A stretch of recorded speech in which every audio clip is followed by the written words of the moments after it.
지금 보고 있는 뉴스, 그 안에 다른 뜻이 있다면 언론의 숨은 의도 깔끔하게 반란해 드립니다. 시선집중 연장방송 언중유골. 네, 매주 월요일 유튜브 연장방송은 언중유골로 꾸며드리고 있는데요. 오늘은 좀 특집판으로 운영을 해보도록 하겠습니다. 지금 언론중재법 개정안이 아주 첨예한 쟁점 사안 가운데 하나로 지금 부상을 해 있습니다. 징벌적 손해배상제 도입을 골자로 하는 언론중재법 개정안에 대해서 찬반 양론이 아주 거세게 맞부닥치고 있는데요. 그래서 저희가 오늘 이 시간에 아주 특별한 토론을 준비를 했습니다. 함께해 주실 두 분을 스튜디오로 직접 모셨는데요. 한 분 한 분 소개를 해드리고 바로 열띤 토론으로 한번 들어가 보도록 하겠습니다. 먼저 언론노조의 윤창현 위원장 모셨고요. 어서 오세요, 위원장님. 예, 안녕하십니까. 네, 그리고 이 언론중재법을 지금 다루고 있는 소관상임위원회가 국회 문화체육관광위원회인데 문체위 소속이신 더불어민주당의 김승원 의원 스튜디오에 모셨습니다. 어서 오세요, 의원님. 네, 안녕하세요. 반갑습니다. 네, 두 분은 뭐 구면이시죠? 예, 굉장히 자주 뵙습니다. 네, 자주 뵙고 있습니다. 이 문제 가지고 참 숱하게 보신 거죠? 네, 네. 입에서 단내가 날 정도로 근데 어떻게 그래서 많은 대화를 나눴습니다. 두 분은 사이가 좋으십니까? 껄끄러운 관계십니까? 아니 뭐 껄끄러울 이유 하나도 없고요. 네. 네, 저는 저녁에 한번 뵙고 네. 식사 한번 했으면 좋겠어요. 소주 한 잔이나. 그렇게. 근데 두 분 정이 많이 들었습니다. 네, 딱 두 분만 되시네. 방역 수칙 때문에. 그러게요. 아무튼 그러니까 두 분이 조금 전에 이제 의원님께서 입에서 단내 날 정도라고 하셨는데 네, 네. 그래도 또 이렇게 이제 우리 라디오 애청자들이 네, 네. 직접 듣는 상황에서 토론은 또 이렇게 흔한 경우는 아니었기 때문에 네. 아주 집중 토론을 좀 부탁을 드리면서 네, 좀 본격적으로 이제 모든 사안을 다 다룰 수는 없고 이제 주된 쟁점 사안 중심으로 한번 좀 이야기를 해봤으면 좋겠는데요. 네. 일단 그 김승원 의원님께 제가 일단 먼저 질문을 드릴게요. 8월 내 처리 방침은 그냥 고수인 겁니까? 네, 우선 언론중재법을 좀 소개를 해드려야 될 것 같아요. 네. 언론중재법은 그 가짜 뉴스로 인해서 국민들께서 이제 인격권이나 재산권에 피해를 입은 경우 언론사를 상대로 해서 분쟁을 해결하고 그런 피해 배상을 받는 그런 절차를 규정한 법인데요. 언론중재법이 2004년도에 만들어졌고 거의 17년 만에 아주 큰 폭의 개정안이 이번에 이루어지게 되었습니다. 네. 핵심은 가짜 뉴스로 인한 피해를 국민들께서 충분히 받으실 수 있도록, 그리고 요새는 인터넷 언론 환경에서 가짜 뉴스의 그 퍼져나가는 속도와 범위가 굉장히 빠르기 때문에 네. 사전적으로도 좀 예방하고 차단할 수 있는 그런 법안을 만들어 보자라고 해서 시작이 되었고요. 이제 내용은 좀 이따 이제 몇 개 뽑아서 집중적으로 네, 이야기를 할 사실은 테니까. 6월달, 7월달에 처리하겠다라고 국민들께 말씀을 드렸는데 네. 8월도 좀 늦은 감이 너무 많습니다. 아무튼 8월 안에는 처리하고 싶습니다. 8월 안에는 처리하고 싶습니다. 그러니까 그냥 단순한 소망입니까? 아니면 계획이 그렇게 되는 겁니까? 계획이죠. 그렇습니까? 네. 자, 윤창현 위원장님. 이거 그러니까 이런 8월 중에 그러니까 처리한다고 하는데 밀어붙이기입니까? 어떻게 평가하십니까? 저희는 뭐 그런 요소가 좀 많다고 보고요. 네. 좀 더 수기가 필요하다라는 생각입니다. 그리고 지금 의원님께서 이제 언론중재법이 가짜 뉴스로 인한 피해 구제 말씀하셨는데 사실 우리 언론중재제도는 가짜 뉴스가 아니더라도 보도에 반박할 여지가 있다. 보도가 사실일 경우에도 이의 신청을 해서 조정을 받을 수 반론 있죠. 청구가 있죠. 그렇죠. 그 정정 보도도 이렇게 전체 사실에 대한 뭐 정정도 있지만 뭐 일부 사실, 그러니까 전체 보도의 맥락에서 일부 사실이 틀렸을 경우에도 정정 보도를 청구할 수 있도록 이미 제도가 갖춰져 있는 것이죠. 여기에 지금 의원님께서 이제 가짜 뉴스로 인한 것 피해 구제 이 부분을 강조하시면서 징벌적 손배 문제를 말씀하셨는데, 그게 징벌적 손배든 어떤 형태든 저희가 피해 구제에 반대한다고 말씀드린 적 단 한 번도 없습니다. 그 방식 자체에 있어서 이견이 있는 것이고, 또 하나 제가 거듭 이런 자리 나올 때마다 말씀드리는데, 제발 집권 여당에서 이 가짜 뉴스라는 말을 사용하는데 굉장히 좀 신중해 주셨으면 좋겠다. 사실은 가짜 뉴스라고 하는 게 정립된 법률 용어나 학술 용어는 아니죠. 절대 아니고요. 네, 유네스코에서는 유럽에서는 실제 언론학자들이 이 가짜 뉴스라는 표현 자체를 대단히 좀 제한해야 된다라는 그런 의사들을 공개적으로 지금 밝히고 있는 상황이기도 합니다. 알겠습니다. 네. 일단 좀 그럼 이제 강론으로 쟁점 하나하나 좀 짚어봤으면 좋겠는데 그 전에 좀 제가 김성원 의원님께 하나 여쭤볼게. 네네. 뭐 8월 처리가 만약에 합의 처리가 된다면 그걸 반대할 사람은 없을 것 같은데 네. 궁금한 게 지금 국민의힘에서 네. 15일까지 이제 당 입장 내놓는다고 했던 걸로 제가 네, 기억하는데 네, 혹시 네. 어제 나왔습니까? 아니 아직 못 받았습니다. 전달 안 됐습니까? 예, 못 받은 것으로 알고 있고요. 그래요? 좀 말씀을 드리면 지금 이제 2020년도 언론진흥재단에서 국민들을 상대로 우리나라 언론의 문제점이 뭐냐고 했을 때 25%의 국민께서 가짜 뉴스다. 가짜 뉴스가 너무 많다. 두 번째가 편파 뉴스다. 언론이 보고 싶은 것만 보고 쓰고 싶은 것만 쓴다. 그다음에 세 번째가 그다음에 언론 자사에 이익이 되는 보도 위주로 많이 한다. 그다음에 네 번째가 찌라시성을 언론이 그걸 그대로 보도하더라. 미확인 보도. 네네. 네. 다섯 번째가 낚시성. 제목 보고 들어갔더니 내용은 틀리더라. 예. 그게 이제 합쳐서 80% 정도 되거든요. 예. 국민들께서 잘 알고 계신다는 거죠. 뭐 국민들께서는 워낙 요새는 뭐 정보도 많이 알으시고 또 이런 유튜브라든가 팟캐스트 통해서 많은 걸 접하시기 때문에 언론 또는 그 이상으로 정보라든가 판단을 다 하고 계신 것 같아요. 거기에 부응하는 개정안이 필요하다. 저희는 그렇게 판단하고 있습니다. 자, 그럼 이야기 나온 김에 일단 이 징벌적 손해배상제를 도입해야 되느냐 마느냐가 이제 핵심 쟁점인데 그 전에 일단 그럼 개념부터 한번 우리가 이야기를 하거든요. 자연스럽게 나왔으니까 의원님 또 판사 출신이시죠. 그렇기 때문에 아마 이제 더 말씀을 좀 구체적으로 해주실 것 같은데. 네네. 지금 윤창현 위원장이 제기했던 바로 그 문제예요. 어디까지를 가짜 뉴스로 볼 거냐. 가짜 뉴스란 개념이 뭐냐.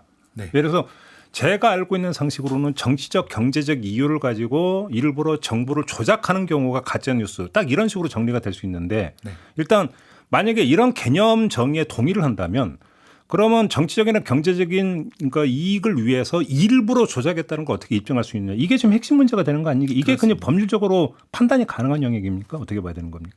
네, 일단 가짜뉴스는 저희 법 조항에는 허위 조작 보도라고 표시를 했습니다. 네. 허위는 사실이 아닌 것이고요. 예. 조작 보도는 사실로 오인하게끔 정보를 조작했다는 것인데요. 고의성을 말씀하시는 겁니까? 그렇습니다. 조작이라고 하는 개념은 조작은 그렇습니다. 이 두 가지 개념은 사실은 유럽연합에서도 사용하고 있는 그런 규정 방식이고요. 또 영국이라든가 또 제가 알고 있기로는 구글에서도 자체 내에서 기사가 허위거나 조작일 때는 구글에서 내리도록 그렇게 시스템을 갖다 갖추고 있다고 들었는데요. 허위 조작 보도에 대해서는 지금 이제 법률에 이런 허위라든가 고의라든가 중과실이라든가 이런 개념들을 많이 사용하고 있습니다. 그래서 수십만 건의 판례가 형성이 되었고, 그러니까 제가 볼 때는 언론인들께서는 걱정을 많이 하시는데 그냥 법조인인 저로서는 아니 허위라든가 조작이라든가 그다음에 법률에는 위계라는 말도 있지 않습니까? 네. 위계에 의한 공무집행방해, 사위 속였다는 거죠. 사위에 의한 사위가 속였다는 뜻입니다. 네네네. 이런 것들이 법률 안에 많이 있는데요. 네. 그냥 법조인들은 늘 그거에 대해서 공부하고 판례가 집적되어 있기 때문에 요거는 뭐다라는 걸 알고 있어서 이게 결국에는 이제 법원에서 이제 가려질 사항인데 그렇게 어려운 문제는 아니다. 예, 그렇게 어려운 문제는 아니다. 윤창현 위원장님. 그러니까 언론인들께서도 법조인의 도움을 받으시면 보도하실 때 좀 기준을 좀 정립할 수 있을 것이다라고 말씀을 드리고 싶어요. 이거 참 어디서부터 말씀을 드려야 될지 참. 왜 한숨 못 하시세요? 너무 답답해서 그럽니다. 왜 그러냐 하면 예. 지금 이제 이 가짜 뉴스 뭐 이렇게 저렇게 이야기를 하셨는데 저는 그 언론진흥재단에서 했다라는 여론조사 지금 방금 그 국민들이 팟캐스트나 유튜브 이런 것들을 통해서 1000명이 응답하신 여론조사. 다른 정보를 접하고 거기에 따라서 이미 알 만큼 아신다고 했는데 저희가 보기에는 상당수의 특정한 정치적 성향을 띠는 유튜브나 팟캐스트에서 기존 전통 언론들이 생산한 정보를 일방적으로 가짜 뉴스로 규정하고 그것들이 자기 자신들에게 정치적으로 유리하지 않을 때 특히 그런 일들이 굉장히 많이 벌어지죠. 그것들이 특히 그런 팟캐스트 많이 듣고 하시는 요즘 그 언론 소비자들이 대부분 또 SNS 엄청나게들 하시잖아요. 페이스북 같은 거 하시고 하면 그 알고리즘에 의해서 그 페이스북이나 이런 것들의 알고리즘에 의해서 자기 자신이 보고 싶은 정보나 좋아하는 정보 중심으로 타임라인이 구성이 됩니다. 그러면 계속 자기의 의지와 무관하게 일정하게 정보 편식이 계속 일어나는 거죠. 확증 편향을 강화하고 그래서 그런 판단들 속에서 조금만 불리하거나 저게 내 마음에 안 들면 이게 마음에 안 들어서 불편한 보도와 실제 저것이 진실이냐 가짜이냐는 완전히 다른 얘기거든요. 그것들이 지금 우리 미디어 소비 상황에서 대단히 혼재돼 있다. 그것들이 이 법안을 바라보는 시선에도 대단히 중대한 영향을 미치고 있고 상황을 왜곡해가고 있다고 저는 보여집니다. 그 의원님께 제가 하나 여쭤보니까 허위 조작이었잖아요. 그럼 네. 허위와 조작의 관계는 오어가 아니라 엔딩인 거죠. 그 또는입니다. 또는입니까? 네네. 아 또는입니까? 허위는 과실로 인해서 허위가 될 수가 있기 때문에. 그러니까요. 그러면 네. 과실로 인한 허위보다도 저기 그 징벌적 손배 대상이 됩니까? 제가 말씀을 드리면 징벌적 손해배상은 지금 기존에는 고의나 과실로 국민의 인격권이나 재산권을 침해한 경우에도 손해배상을 하도록 되어 있는데요. 네. 징벌적 손해배상은 명백한 고의 또는 중과실이거든요. 과실이 아닌 그러니까 중과실. 그냥 단순 과실에 의한 허위보다는 징벌적 손해배상 대상이 아닙니다. 그 대상은 아닌 거고, 예, 그건 이제 그렇습니다. 기존의 어떤 그 법률에 준해서 이해를 하면 되는 거고. 그렇습니다. 네네. 그럼 문제는 이제 결국은 조작, 고의성 부분인데 그렇습니다. 법률적으로 고의성을 어떻게 판단할 수 있는 거예요? 이거는 궁금해서 그냥 여쭤보는 거예요. 네네.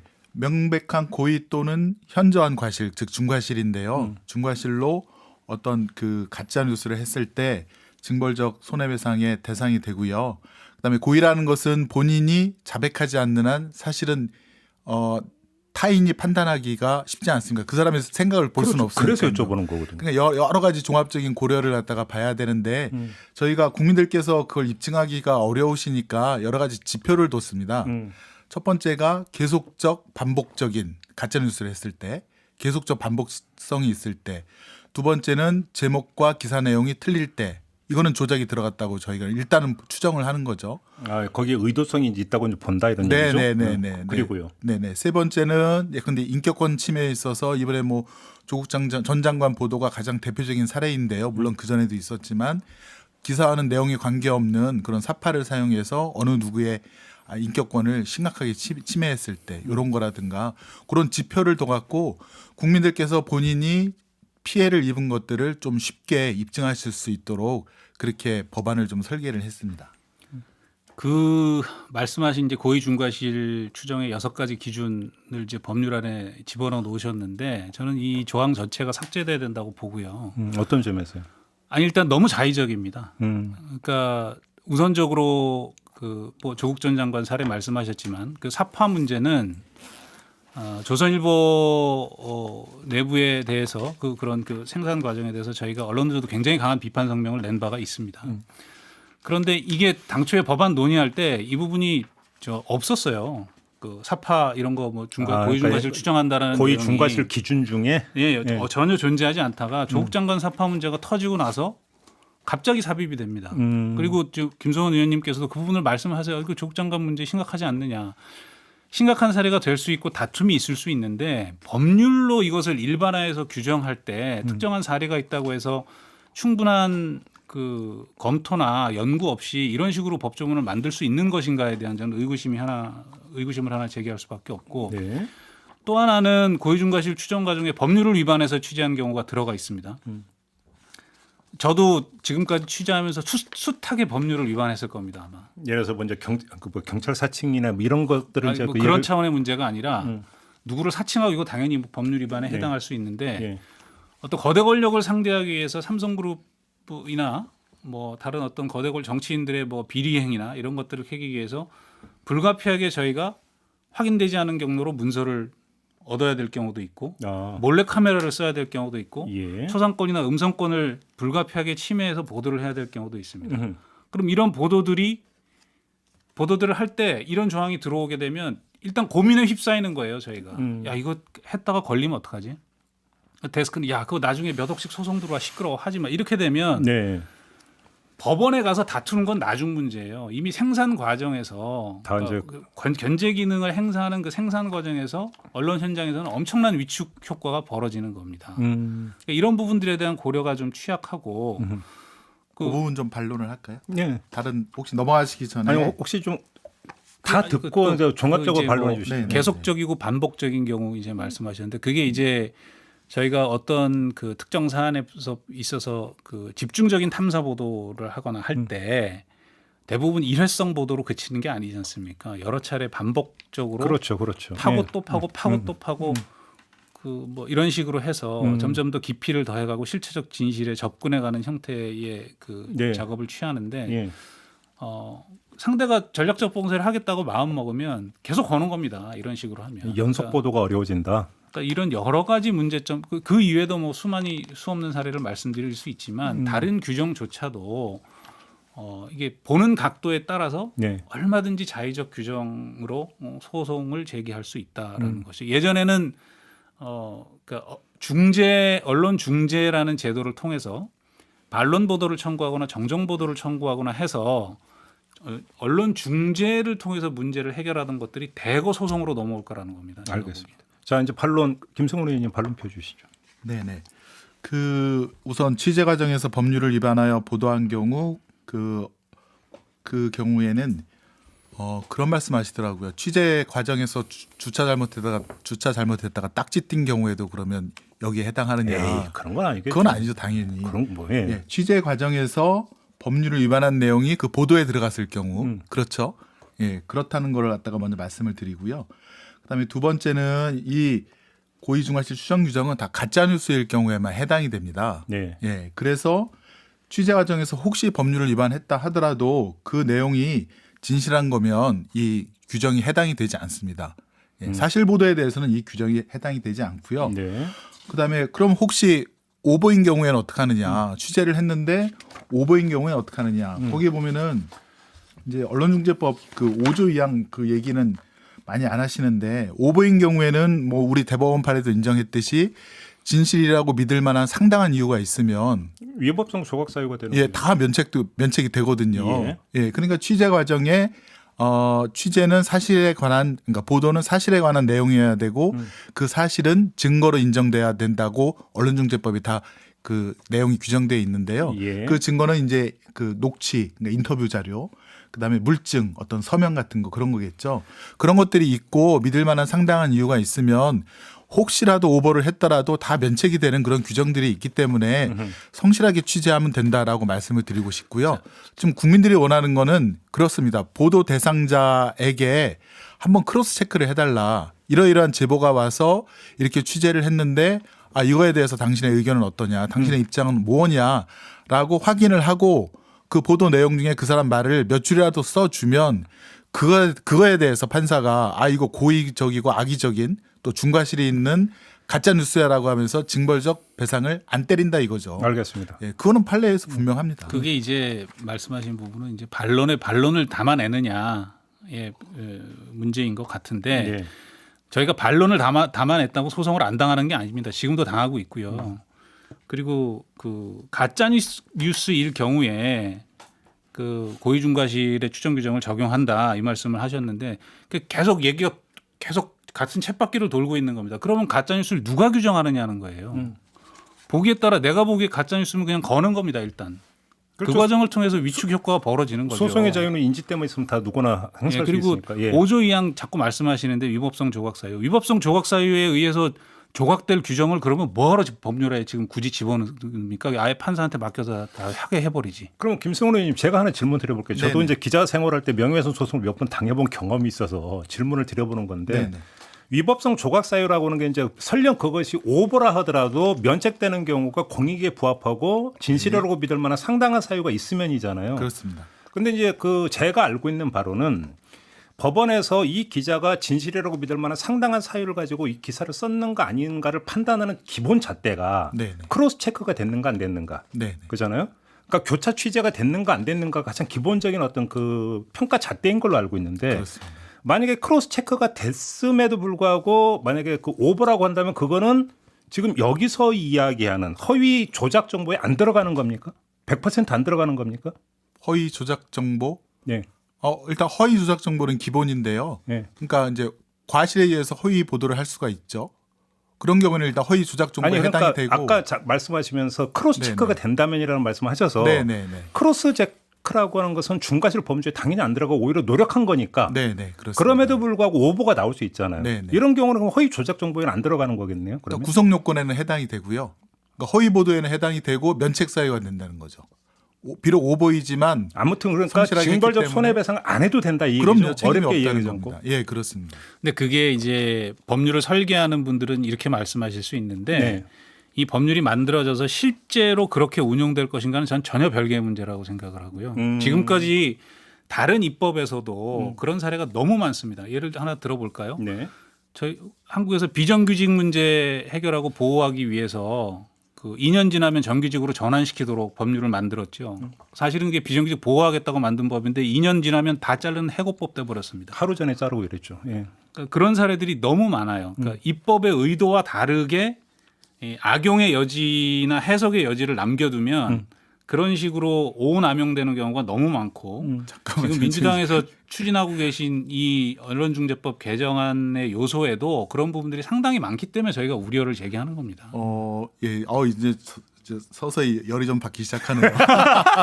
혹시 의원님이 받으셨다는 말씀이신가요? 예, 아니 위원장님과 하도 많이 이제 토론하고 그래서 예. 오늘은 젠틀하게 하려고 그랬더니 왜 갑자기 그 갑집안 얘기를 저 이씨 집안 얘기를 들어갖고 왜 그렇게 따지면 안 되는 게 없죠. 뭐 천국도 뭐 살기 어려운 곳이 되겠고. 네. 지금 말씀드리고 싶은 거는 이 언론중재법 개정안 때문에 무슨 봉쇄 소송이 엄청나게 들어올 거라고 얘기하지만 사실은 힘 있는 자들은 이 언론중재법 이거 별로 신경도 안 씁니다. 왜냐하면 그 사람들이 법으로 해결합니까?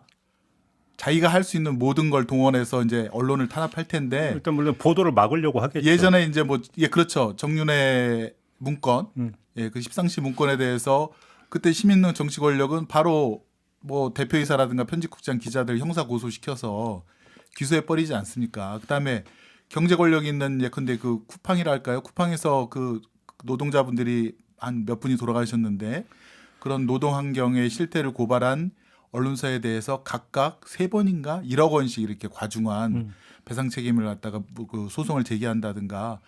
그러니까 우리 저기 김종배 위원 아나운서인가 사회자분께서 말씀하셨듯이 재판 청구권은 헌법상 보장된 권리이기 때문에 비록 권력이 있는 자라도 그렇게 재판을 하는 것 자체를 막을 수는 없겠죠. 다만 부당한 남소로 인한 손해배상 청구 손해배상 제도가 또 있기 때문에 네. 그런 식으로 또 막을 수 있는 방법이 있지 않을까 싶고 언론중재법은 언론에 비해서 힘이 없는 국민들이 지금까지는 소송을 제기해도 500만 원 정도밖에 못 받고 또 가짜뉴스를 정정보도를 해달라 그래도 언론에서 뭐라고 그러냐면 추가 취재를 하겠다. 털어서 안 나오는 데가 있는지 한번 보겠다라고 하면서 정정보도 안 해주고 계속 국민을 어떻게 보면 더 누르는 그런 상황들이 굉장히 많이 연출되어 지금까지 있어 왔기 때문에 네. 국민들이 언론과 대등하게 싸우려면 뭔가 국민들에게 힘이 되는 규정이 있어야 된다. 그리고 대신 그럼 정치 권력이나 경제 권력은 이런 봉쇄 소송이라든가 남소를 하는 거에 대해서는 우리가 철저하게 막겠다. 근데 이거를 하나의 법률에다가 담다 보니까 왜냐하면 차별할 수는 없지 않습니까? 하나의 법률에 담다 보니까 언론 쪽에서 우려가 많으시는 것 같은데 어쨌건 정치 권력이라든가 경제 권력이 그렇게 저희가 이제 징벌적 손해배상 대상이 안 되도록 그러니까 청구가 안 되도록 하는 그런 조항도 건의도 한번 받아들여서 적극적으로 검토해서 하겠다고 했고 아무튼 그런 것들을 이렇게 의견 수렴하듯이 중지를 좀 모아보자고 해서 계속 지금 저희가 알겠습니다. 얘기를 하고 있는 건데요. 자, 제가 말씀드릴까요? 그 의원님이 열받는다고 그러셔가지고 저도 사실 지금까지 민주당이 추진하는 과정에 굉장히 좀 말씀을 정제해서 계속 좀 드려왔습니다. 사실은 어쨌든 그 대화의 끈을 놓지 않으려고 노력을 많이 해왔는데 제가 처음부터 그 민주당이 이 법안을 설명하면서 사용하는 그 메시지 방식을 보면 굉장히 불쾌하고 좀 불온하게 느껴지는 대목이 있습니다. 어떤 건데요? 국민에게 무기를 준다. 국민과 언론 사이에 끊임없는 대립 구도를 만들어냅니다. 그리고 최근에 누구시더라? 김용민 최고위원이신가요? 8.15 광복 직전에 이제 언론중재법 말씀을 하시면서 제가 그 기사로 보니까 언론의 자유는 언론 사주나 언론 종사자의 자유가 아니라 시민의 자유를 보호하기 위한 것이다. 이렇게 말씀을 하셨어요. 이게 언뜻 들으면 맞는 것 같아요. 그 얘기가. 당연히 맞죠. 언론 자유는 보편적 인권과 시민권의 자유와 인권의 신장을 위해서 존재하는 거죠. 언론 표현의 자유는. 그런데 그 언론 표현의 자유를 구체적으로 구현하기 위해서는 언론 종사자들의 자유가 보장되지 않으면 실현할 수가 없습니다. 그리고 왜 언론 자유와 시민의 자유가 언론 종사자들의 자유와 시민의 자유가 어떻게 분리될 수 있습니까? 마치 언론 자유를 그렇게 말 그대로 한번 따져보자고요. 언론 종사자들의 자유가 아니라 시민의 자유다. 그러면 언론 종사자들의 자유는 시민의 자유를 위해서 그 시민을 어떻게 규정하시는지 모르겠지만 제한해도 되는 겁니까? 시민의 자유와 언론 종사자들의 자유가 다른 겁니까? 저희도 다 세금 내는 시민이에요. 언론 종사자들도. 그리고 언론 종사자들의 자유가 극심하게 탄압되던 시절이 언제입니까? 전두환 시절, 박정희 시절 다 경험했지 않습니까? 이명박 박근혜 시절. 그런 때 무슨 일이 벌어졌습니까? 시민들이 죽었어요. 왜 그걸 자꾸 대립구도를 형성해서 언론을 공격하십니까? 저는 그런 식으로 자꾸 왜곡된 정보 내지는 왜곡된 판단을 그 민주당 내의 그 강경한 지지자들을 중심으로 해서 계속 확산시키면서 이 문제에 대한 판단을 그르치고 있다고 저는 봅니다. 알겠습니다. 이제 근본 문제를 좀 제기해 주신 것 같은데 네. 결국은 이제 그 국민들이 이제 그 대한민국 언론의 역할을 어떻게 설정하느냐의 문제와 또 언론을 얼마나 믿느냐의 문제는 이제 연결이 되는 것 같은데 이건 마무리 때 좀 이야기를 하는 걸로 하고 쟁점으로 좀 가서 자, 요걸 한번 여쭤볼게요. 그러니까 징벌적 손해배상이 필요하냐 아니냐의 문제가 이제 그냥 가장 단순한 제일 큰 쟁점이잖아요. 자, 그럼 김성원 의원님께 한번 여쭤볼게요. 네.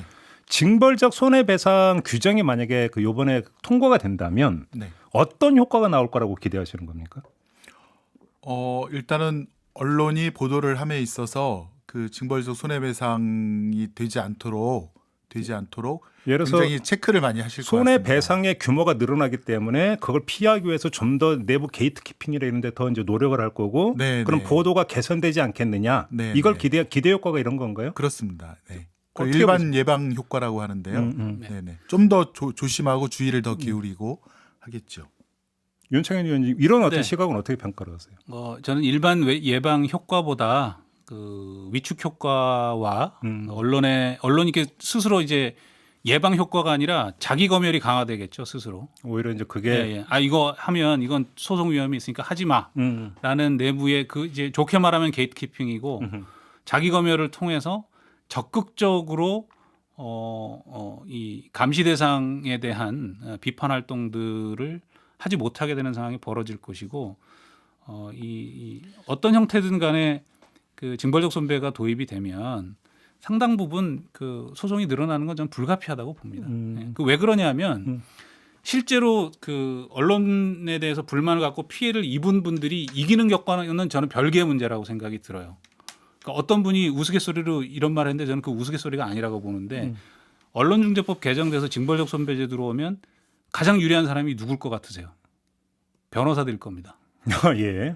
예. 수입료가 올라가나요? 수입료 엄청 올라갈 거예요. 일단 징벌적 손배를 하려면 소송 가액이 높아지기 때문에 인지대 올라가죠. 그러니까 지금 이제 그 언론 피해자들의 입장에서 500만 원 정도 뭐 배상 변호사비도 안 나온다고 하셨는데 그 징벌적 손배가 도입돼도 똑같을 겁니다. 아마 인지대 올라가기 때문에 소송 가액은 올라가고 배상액이 거기 따라가느냐는 또 그 별개의 문제기는 하지만 기본적으로 이 소송 과정이 늘어나고 하면서 실제 언론 피해자들이 정말로 구제받느냐 제대로 구제받느냐는 또 다른 차원으로 좀 살펴볼 필요가 있다.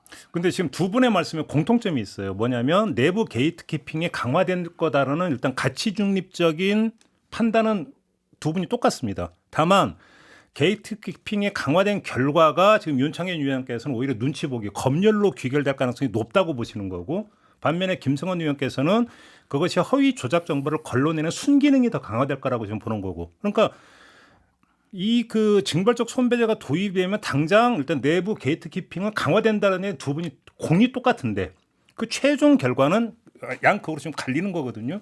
이러면 이거는 결국은 전망의 문제가 되는 거고 아닙니까? 어떻게 봐야 되는 겁니까? 그래서 이게 옳고 그름의 문제가 되는 건가요? 어떻게 봐야 되는 겁니까? 네.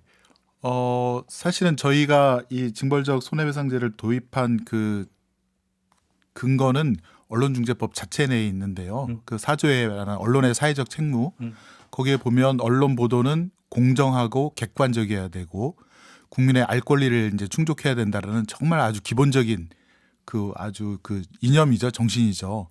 근데 이제 지금까지 언론에 대해서 피해를 입었다고 하는 국민분들은 일단 언론이 공정하지 못하다. 한쪽 말만 써준다. 그리고 자기 말을 써주지 않는다. 두 번째는 객관적이지 못하고 편파적이다. 아까 그 언론 보도의 문제점에 대해서 이제 2020년 언론진흥재단 국민들의 목소리가 그렇습니다. 그래서 객관적이고 공정하고 편파적이지 않고 국민의 알 권리를 정확하게 충족시켜 주려면 언론이 어떤 균형 감각, 양쪽의 말을 다 들어보고 그다음에 양쪽의 입장을 충분히 전달하는 그런 기본부터 일단은 보도를 해 주셔야 되는데 그런 것이 못하고 있으므로 그러면 그것이 안 될 때는 저희가 예컨대 뭐 여러 가지 이번 개정안에 여러 가지 그 제도를 뒀지만 특히나 이 징벌적 손해배상 제도를 둠으로써 그런 일반 예방적인 효과를 갖다가 두게 하고 또 징벌적 손해배상 제도가 이 법률에 처음 도입된 것은 아닙니다. 아마 잘 아시겠지만 거의 20여 개 가까운 다른 법률에도 우리나라 법률 한 20여 개에 이미 도입이 되어 있고요. 도입이 되어 있고 그래서 그것들이 지금 시행이 되고 있고요. 시행이 되고 있어서 언론에 대해서만 이게 뭐 과하게 압박을 가한 것이다라고 하실 거라고 이렇게 주장하신 건 옳지 않다고 이 점을 혹시 보이고. 고려를 해보셨어요, 의원님? 네네. 왜냐하면 자 내부 게이트키핑이 강화가 되는데 네네. 내부 게이트키핑이 독립적으로 어떠한 간섭도 없이 게이트키핑이 이루어지는 게 아니라 네. 게이트키핑 단계에서 다시 그 이 보도와 관련된 당사자가 영향을 행사할 수 있잖아요. 네네. 예를 들어서 어떤 재벌의 비리를 폭로하는 어떤 이제 취재 보고가 이루어지고 기사화가 이루어지는 과정에서 게이트키핑이 되는데 재벌에서 뭐 법무팀장이든 누가 되든지 써봐 쓰면 걸 거야 이런 식의 어떤 이게 계속 들어올 수가 있는 거잖아요. 네네. 이 과정에서 징벌적 손배제라고 하는 게 보도 전 단계 게이트키핑 과정에서 악용될 소지들 혹시 이런 거 검토를 해보셨습니까? 그러니까 언론이 이제 누구를 믿고 또 누구를 두려워하고 그 보도를 해야 되는지가 거기서 나오는 것 같아요. 그러니까 언론이 국민을 믿고 국민을 두려워할 줄 알고 국민을 소중하게 여기면 그런 압력이 뭐 이건 뭐 언론법 개정안이 있으나 없으나 그런 압력은 들어올 겁니다. 그렇다 하더라도 그런 압력을 이길 수 있는 힘이 될 것이고요. 국민을 믿고 국민을 두려워할 줄 알고 소중하게 여기면 그런 힘이 그러니까 정론 보도의 힘이 나올 것이고 그런 기업의 부당한 압력에 굴복하면 또 어떻게 보면 지금도 굴복할 수도 있겠죠. 서로 아니, 타협한다든가. 제가 질문 드리는 취지는 네네. 굴복하느냐 마느냐가 아니라 네네. 그 과정에서 영향을 미칠 수 있는 실제적 힘이 누구한테 더 있느냐 이걸 여쭤보는 거거든요. 어떤 말씀이신가요? 그러니까 예를 들어서 이제 그 어떤 그 두 개의 기사가 있어요. 하나는 네네. 재벌의 비리를 폭로하는 기사가 있고 네네. 또 한 가지는 조그만 식품업체 어떤 사장님의 비리를 뭔가 폭로하는 기사가 있다고 한번 네네. 가정을 네네. 해보자고요. 네네. 이런 경우에 조그만 식품업체의 사장님이 게이트키핑 과정에 개입할 수 있는 여지보다 네네. 재벌 그룹이 그 게이트키핑 과정에 그러니까 개입할 수 있는 여지는 훨씬 더 크다고 봐야 되는 게 상식 아니겠습니까? 그렇죠. 그잖아요. 네네. 그러면 그것이 보도 이후의 문제 전에 네. 보도의 과정에서 징벌적 손배제가 힘 있고 돈 있는 사람들에 의해서 악용될 소지 이걸 한번 여쭤보는 거거든요. 네네. 그래서 악용될 소지가 당연히 있고 그래서 정치 권력이나 경제 권력은 징벌적 손해배상을 받으려면 저희가 원래는 뭐 명백한 고의라든가 중과실 외에 악의까지 더 입증하도록 그렇게 만들어놨고 그다음에 또 그래도 걱정을 하시니까 그러면은 정치 권력 경제 권력은 징벌적 손해배상 청구를 아예 못하도록 아, 진짜 그 여쭤보는 그게 그렇게 그 하겠다. 헌법적으로 그게 가능한 이야기예요? 예, 재판 청구권은 국민 모두에게 보장이 되어서 예. 사실은 재판 청구 자체를 막을 수는 없는데요. 네네. 이 징벌적 손해배상 제도는 이 언론중재법을 통해서 인정이 되는 제도지 않습니까? 그러니까 아. 법에서 인정되는 제도이기 때문에 법에서 합리적 사유가 있으면 제한을 둘 수 있다라고 저는 생각합니다. 법리적으로 그러니까 재판 청구 자체는 못 막지만 네네. 징벌적 손배 청구는 막을 수 있다. 네, 이건 법률로 인정되는 아, 거기 그게 때문에. 법리적으로 그렇게 됩니까? 네, 궁금해서 네, 네. 여쭤보는 거예요. 그렇습니다. 언론 노조도 그렇게 파악하고 있습니까? 사실은 그러한 그 법률적 설계를 언론 노조가 했었죠. 아, 했었습니까? 했었는데 그 부분에 대해서 상당히 많은 언론 학계나 음. 그 시민사회에서 좀 문제를 제기를 하고 계시고 저희도 경청하고 들을 부분이 있다고 생각을 합니다. 그 지금 이제 저희가 이 법률안을 제대로 성안시키기 위해서 시간이 더 필요하다라고 계속 말씀드리고 수기를 더 하자라고 요청을 드리는 게 그게 징벌적 손배가 됐든 뭐가 됐든 그 실제 시민 피해를 구제하는 것 자체에 저희가 반대하는 게 아니라 강화하자는 거예요. 강화하는데 말씀하셨다시피 지금 저 김성원 의원께서 말씀하셨지만 뭐 정치 권력에 대해서 이렇게 저렇게 했다가 문제가 들어오니까 또 이렇게 바꾸고 그다음에 또 아예 빼고 뭐 하는 과정들이 너무 급격하게 이루어지고 지금 이제 너무 졸속이다. 당에서 이렇게 마지막에 이 말씀하신 부분은 아직 법률 지금 통과가 며칠 남지 않았다는데 당의 일정에 따르면 그 마지막 법률 조문은 아직 공개도 되지 않고 보지도 못하고 있습니다. 어떤 형태인지. 그러니까 더 시간이 필요하다고 보고요. 자꾸 이제 국민들을 위한다면 뭐 이렇게 말씀하시고 정론 보도를 한다면 그거 하기 싫은 언론인들 아무도 없습니다. 근데 그게 이제 교과서적으로 우리가 윤리강령으로 그렇게 존재하는 것과 현실의 취재 영역에서 그 문제가 불거졌을 때, 왜냐하면 국민을 두려워하고 취재하죠, 누구나. 그런데 언론이 누군가를 비판해야 되고 견제해야 될 때 그 대상도 또 국민이에요. 그럼 그걸 어떻게 할 거냐. 그런 모호한 개념으로 이 법률을 정리에 들어가면 저는 안 된다고 봅니다. 일단 제가 하나 그러면 화두를 한번 이 점을 좀 그러니까 던져볼게. 두 분 의견을 좀 한번 구했으면 좋겠는데, IFJ라고 국제기자연맹이 여기서 옛날부터 주장했던 게 징벌적 손배제 혹은 무관하게 전부터 나왔던 얘기가 언론 그러니까 출판물의 명예훼손에서 형사와 민사를 다 걸 수 있게 해놨잖아요, 우리나라 같은 경우.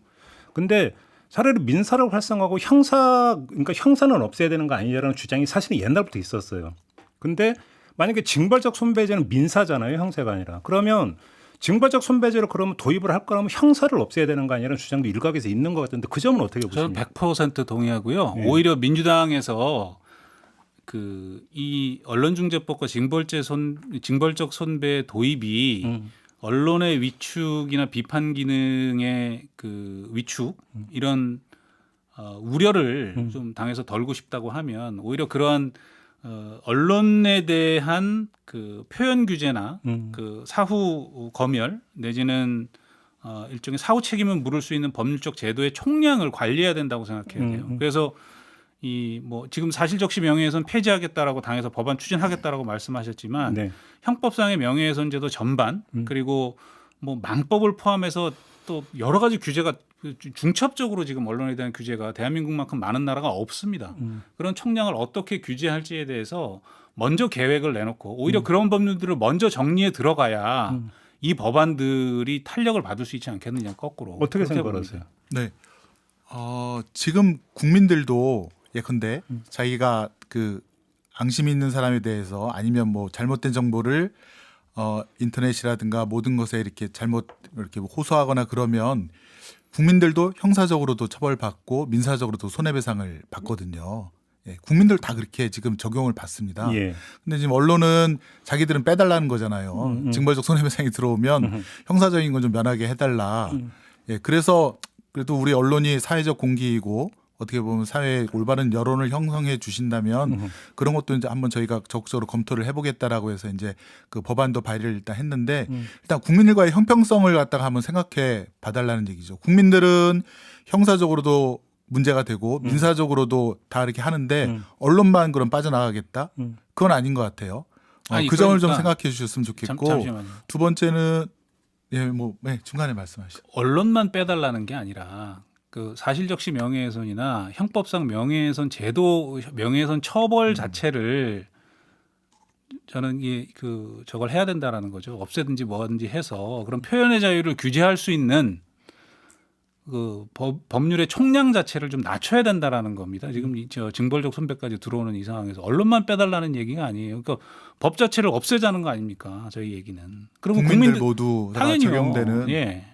그런 방식으로 가야죠. 그러니까 예를 들어서 이런 게 있죠. 얼마 전에 제정됐던 중대재해처벌법을 보면 네.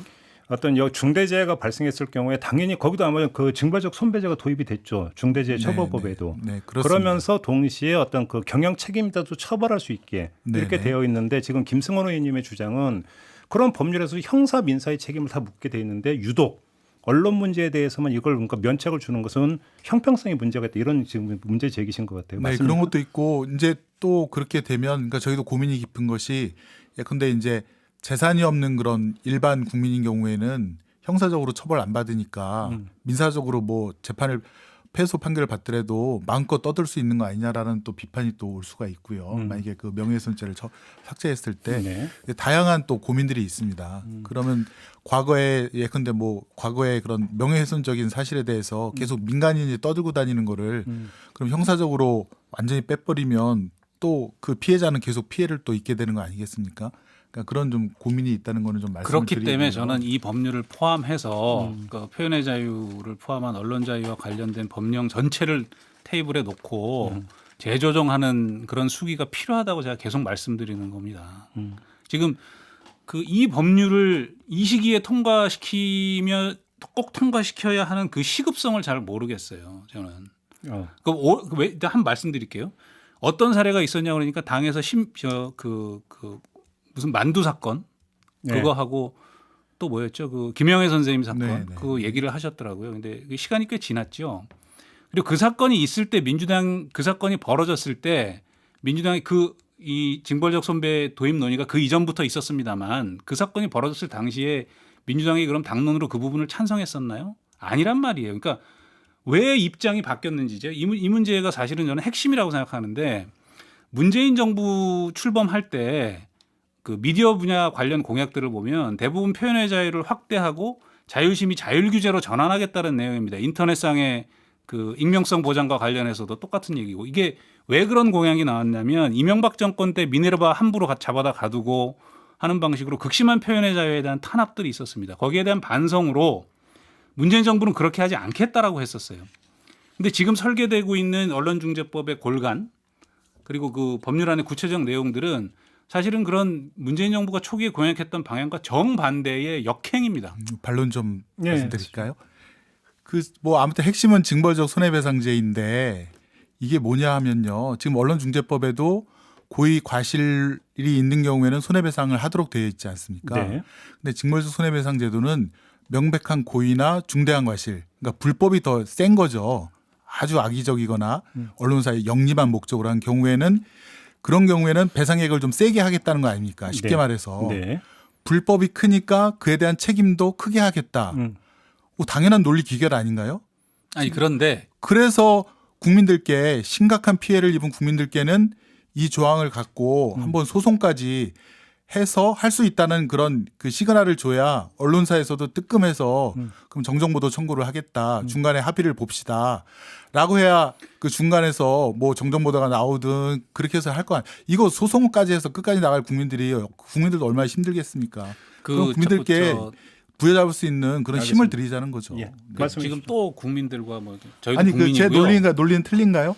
불법이 그러니까 세질수록 일단 우리 윤창현 책임도 위원장님 늘어나야 말씀 된다고 듣고 그러면 저희가 예. 그 책임을 회피하려고 이러는 게 아닙니다. 법 만들자는 거예요. 만드는데 이런 식으로 가면 안 된다라고 말씀드리는 거고 그 지금 의원님께서 이제 그 국민들에게 피해가 발생했을 때 충분히 그 반격할 수 있는 기회를 주고 다 좋은데 실제 언론사가 어떤 식으로 지금 문제가 발생되냐 하면 언론 보도의 거의 80~90%는 뭐 정치인들 뭐 경제 권력 대부분 한국 사회에서 굉장히 큰 기득권을 형성하고 있는 사람들을 대상으로 합니다. 그리고 이 부분에서 문제가 생겨서 거기서 반론이 들어오거나 어떤 기사에 대해서 이 표현 틀렸다라고 지적을 하면 언론중재위원회 가기도 전에 내부에서 대부분 고쳐서 재수정해서 올리거나 아니면 아예 기사를 삭제하거나 하는 일들이 지금도 벌어지고 있어요. 그런 소송이 아니더라도 지금 이미 그런 일정한 자정 기능이 벌어지고 있는 상황이라는 걸 좀 말씀을 드리고 그 연장선에서 이제 국민들에게 충분한 뭐 그걸 주겠다. 좋습니다. 하자는 거예요. 하는데 지금 현재의 법률이 그러면 그걸 충분히 담보할 수 있느냐에 대해서 거꾸로 문제를 제기하시는 분들이 많아요. 그러니까 일단 구체적으로 좀 들어가서 보면 아까 이제 그 손해배상 일반 손해배상 산정 관련해서 매출액의 1000분의 1, 1000분의 1 기준 내셨잖아요. 그거 관련해서 뭐 그걸 왜 매출로 하느냐는 매출액 기준으로 하느냐는 문제를 제기하시는 분들도 있어요. 저는 손해라고 하는 것은 피해자 기준이 되는 그러니까요. 건데. 예. 그 부분들은 이제 주로 사업자들이 제기하시는 논리니까 제가 그 부분까지는 말씀드리지 않을게요. 그런데 어디서 분석을 해보니까 이런 게 나오더라는 겁니다. 전체 언론사의 규모가 사실은 그렇게 크지 않고 거대 언론사들 몇 개 안 되거든요. 그런 그 전체 언론사들의 매출액 규모를 따져보니 1000분의 1, 1000분의 1 하면 500만 원보다 더 낮아진다는 거예요. 실제 배상액이. 그럼 이게 합당한 기준이냐 지금 마련한 것은. 이런 부분에 대한 검토도 필요하다는 거예요. 이게 언론의 기능만 위축시키고 실제로 제대로 된 피해 보상이나 손해배상이 필요한 언론 소비자들한테는 도움이 안 되면 이 법을 왜 만드는 겁니까? 의원님 말씀해 주시죠. 네, 사실은 언론 매출액 기준은 고려 요소 중에 하나인데요. 일단 언론 매출액이 그 언론의 영향력이랄까요. 그다음에 그 가짜 뉴스의 그 퍼지는 속도, 피해 정도의 가장 유력한 지표라서 그걸 넣게 됐고요. 만분의 1, 천분의 1은 제 생각에는 너무 좀 저는 한 100분의 1까지는 일단 올려서 예. 그거는 이제 법원이 판단할 일이니까요. 너무나도 피해가 크면 100분의 1까지도 할 수 있도록 설계해 주는 게 좋다고 하는 거고, 그다음에 그 매출액이 작은 회사라든가 산정하기 곤란한 경우에는 대통령령으로 해서 그러면 1억 원 이하의 범위 내에서 그것도 법원이 정하도록, 그 사건을 가장 잘 알고 있는 것은 알겠습니다. 재판을 하는 법원 아니겠습니까? 지금 그러니까 이제 저희가 액수를 정해줄 수는 없는 거고 그 바운더리 내에서 법원이 가장 합리적인 구체적 타당성 있는 액수를 판결하시면 됩니다. 일단 좀 시간이 많이 흘렀기 때문에 제가 마무리 삼아서 두 분께 각각 좀 그 별도의 질문을 좀 드리고 마무리 좀 해야 될 것 같습니다. 일단 먼저 김승원 의원님께 의원님께 이제 또 이제 공교롭게 판사 출신이시기 때문에 어떤 답변을 줄지가 또 궁금한 부분도 있는데요. 일단 이런 거잖아요. 지금 일반 손해배상에서 사실은 상한액이라는 건 사실은 없잖아요. 규정상. 그죠?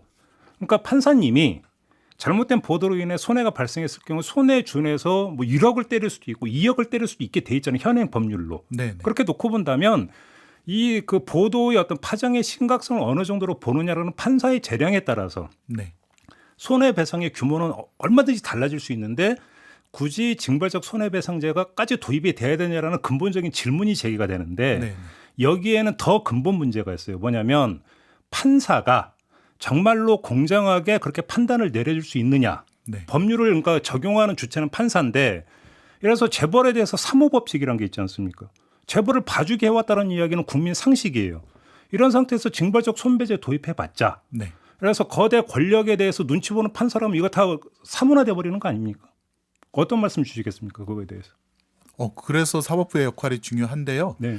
예전에는 이 언론법 개정 전에는 그야말로 진짜 판사 마음대로 할 수 있는 거죠. 고무줄이었죠. 변론의 그래서 전치지, 500만 원짜리 수탁이 직무조사 많았고. 결과. 예. 딱 그거는 그냥 판사 마음대로 하라는 거거든요. 근데 제가 볼 때는 이거는 물론 이제 입법부는 당연히 법 제정까지만 하기 때문에 어쩔 수 네, 없지만 사법부에 대한 과도한 어떤 신뢰가 또 깔려 있는 게 아니냐라는 지적이 있을 수 그런 있었기 비판도 때문에. 있습니다. 그래서 저희가 보도한 경위, 피해 정도, 그다음에 연매출액의 얼마부터 얼마까지라고 해서 그래도 이 정도 기준은 지켜줘야. 그럼에도 지켜줘야. 불구하고 허위냐 조작이냐라고 하는 것은 판단의 영역인 거죠. 그렇습니다. 그거는 그잖아요? 어쩔 수가 없고요. 그렇죠. 근데 이제 연매출 기준에서 하니까 그래도 최저 한도가 나오고 최고 금액이 어느 정도 가이드라인이 있어서 판사님들이 그래도 이걸 갖다가 의식하면서 하지 않을까. 왜냐하면 조금이라도 더 규정은 될 이거를 아예 의식하지 않으면 파기 사유가 되거든요. 항소심 가면. 그런 게 좀 있습니다. 그다음에 윤창현 위원장께 요걸 좀 질문드리고 싶은데, 제가 그 대한민국 언론사에 보면 몇 가지 그 잘못된 보도로 인한 극심한 피해 사례가 있습니다. 예를 들어서 쓰레기 만두소 사건이 불거져서 한 어떤 그 만두업체 사장님을 극단적으로 선택한 일이 있었고, 그 전에 포르말린 통조림 사건이라는 게 있었어요. 그 번데기였던가요? 네네. 번데기 통조림에서 포르말린이 검출됐다고 해서 그 업체 폐업해 버렸거든요. 네네. 이렇게 아주 극단적인 어떤 피해 사례가 있는데, 그럼 이걸 어떻게 할 것이냐? 그냥 눈 뜨고 그러니까 계속 놔두고 법원의 미온적 판결에 그냥 그대로 끌려가야 될 거냐? 이런 문제 제기될 수 있잖아요. 뭐 충분히 공감하고요. 뭐 극단적인 사례이긴 합니다만 사실은 언론이 근본적으로 갖고 있는 한계 속에서 벌어지는 일입니다. 이게 그 악의의 여부와 상관없이 이 부분들은, 왜냐하면 언론은 수사권이 있는 집단이 아닙니다. 그래서 한정된 정보를 최대한 조합해서 진실에 가깝게 언론 소비자들에게 정보를 제공하는 것이죠. 그것들이 실체적 진실과 부합하는 경우도 있고 그렇지 못한 경우도 있습니다. 그럴 때는 정보를 우리보다 더 많은 정보를 가질 수 있는 수사기관이라든가 국가공인기관의 판단에 따라서 보도를 하기도 합니다. 포르말린 사건 같은 경우가 그랬던 것으로 제가 기억을 하고요. 대단히 안타까운 일이고 다시는 벌어지면 안 되는 일이지요. 그래서 그 부분들에 대한 일단 그 피해를 제대로 보상하고 구제하는 제도를 만들자는 겁니다. 저희는 그것까지는 동의하는데, 그럼요. 100% 방법론에서의 동의하죠. 문제다. 그러니까 이 현재의 언론중재법의 골간과 구조로는 그게 어려워 보인다는 게 저희 판단이고, 알겠습니다. 그리고 꼭 저희가 저희도 어떤 그 개정안의 뭐 모델을 내긴 했습니다만 그게 정답이라고 주장하는 게 아닙니다. 한번 열어놓고 토론해서 제대로 된 안을 만들어야 민주주의의 후퇴 없이 방금 말씀하신 그런 극단적인 피해 사례들을 예방할 수 있을지는 모르겠습니다. 아마 또 벌어질 거예요. 그러니까 언론이 존재하는 한, 그러니까 언론을 없애지 않는 한, 그리고 국민들의 말할 권리를 막지 않는 이상 그런 부분들은 민주주의의 어떤 굉장히 큰 기회비용처럼 우리가 치르면서 갈 수도 있는데 네. 그 부분들에 대한 적절한 보상책 필요합니다. 필요한데 다만 이 법으로 그걸 할 수 있느냐에 대해서는 저는 대단히 회의적입니다. 알겠습니다. 그러면 이제 그 최종 질문을 공통 질문을 이걸 드려야 될 것 같은데요. 좀 더 김성원 의원님, 네. 좀 더 시간을 가지고 좀 그 공론화 과정을 거쳐서 합의 도출하는 게 가장 최선 아닙니까? 최선입니다. 근데 이제 그 평행선을 계속 달리고 있어서요. 논의할 만큼 했는데 안 되더라. 저점이 안 생기다. 작년 6월달에 이제 첫 법안이 나오고 네. 지금까지 법안 소위에서 5번 정도 논의하고 전문가 간담회를 했는데요. 음.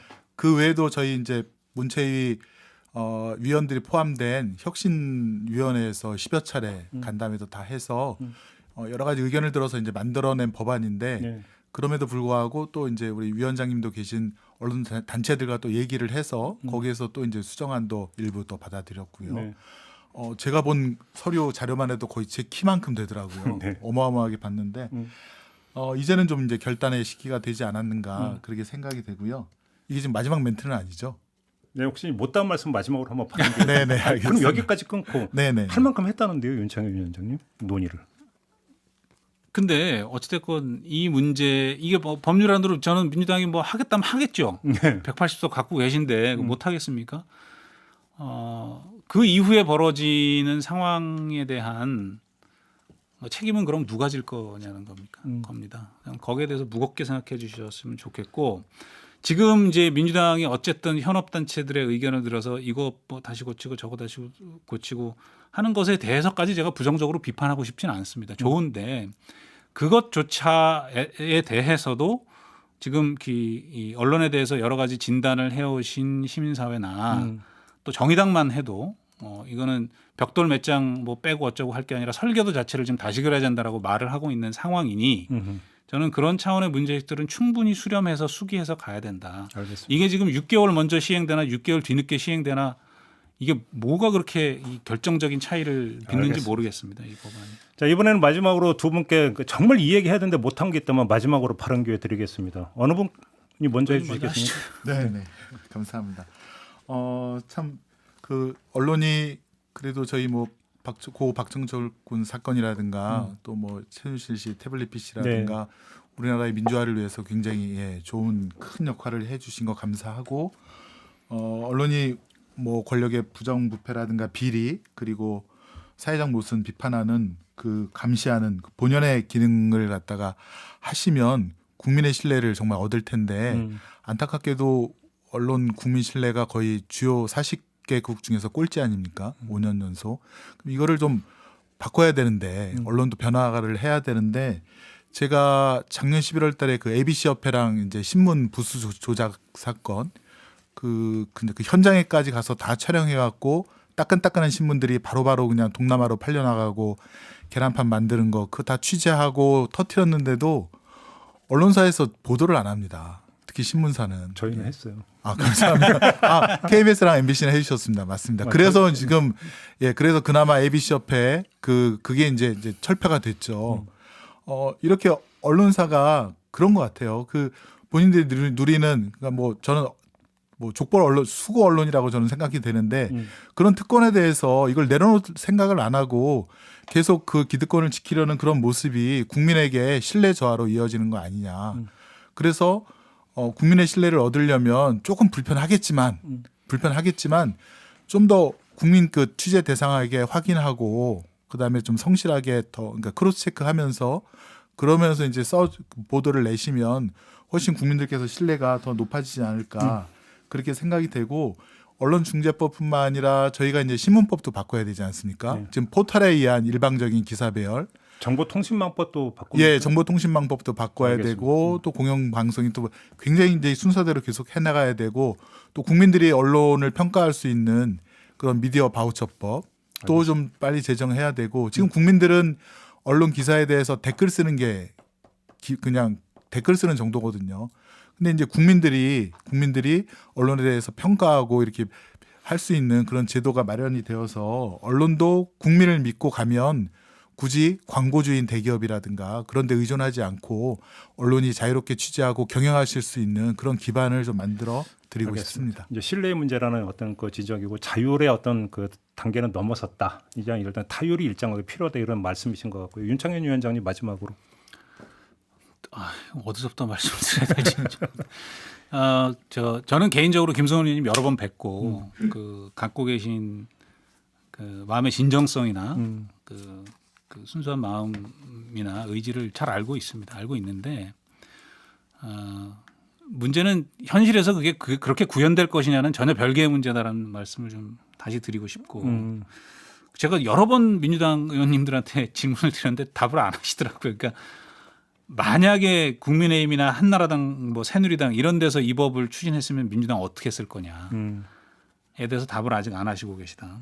저는 뭐 거리로 나가셨을 거라고 생각합니다. 네. 이 법안을 만들었다고 하면. 그래서 저는 이 법안의 정파적 소비의 여지가 대단히 크다라는 말씀을 드리고요.